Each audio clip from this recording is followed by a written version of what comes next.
বিষমাসন মানে ভুলভাল পশ্চারে শোয়া বা বসা। দেখবেন অনেকে চওড়া বালিশে শোন, এলোমেলোভাবে শোন, ডেলা কুচকে বসেন, এলোমেলোভাবে বসেন, তাদের কিন্তু দেখবেন এই ব্যাক পেন, সেটা সার্ভাইকাল হোক বা ডরসাল হোক বা লাম্বার স্যাক্রাল রিজিয়নের খুব বেশি আসে। পড়ে যাওয়া বা ট্রমাটিক ইঞ্জুরির অন্যতম একটা কারণ থাকে এই ব্যাক পেনের, পড়ে গেলেও ব্যথাটা আসে।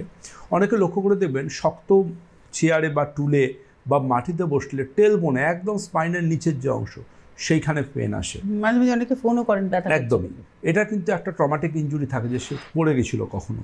এবং এটাও হতে পারে যে তার হিপসের হয়তো সেরকম যথেষ্ট পরিমাণ মাসল নেই, গ্লুটিয়াল মাসলের সেই ডেভেলপমেন্ট নেই, যে কারণে কিন্তু তার সেই জায়গায় আঘাত লাগলে সহজে টেলবোন ইনজোর হয়েছে পড়ে যাওয়ার কারণে।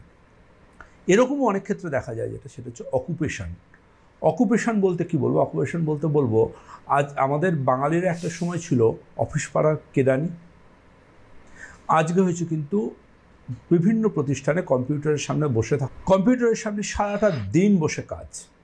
সেটা আপনি কল সেন্টার বলুন, সেটা আপনি আইটি সেক্টর বলুন, সেটা আপনি অ্যাকাউন্ট সেকশন বলুন যে কোনো অফিসের, কিংবা সেটা আপনি যে কোনো রকম বলতে পারেন যে কাজ, যেটা হচ্ছে কম্পিউটারের কাজরত।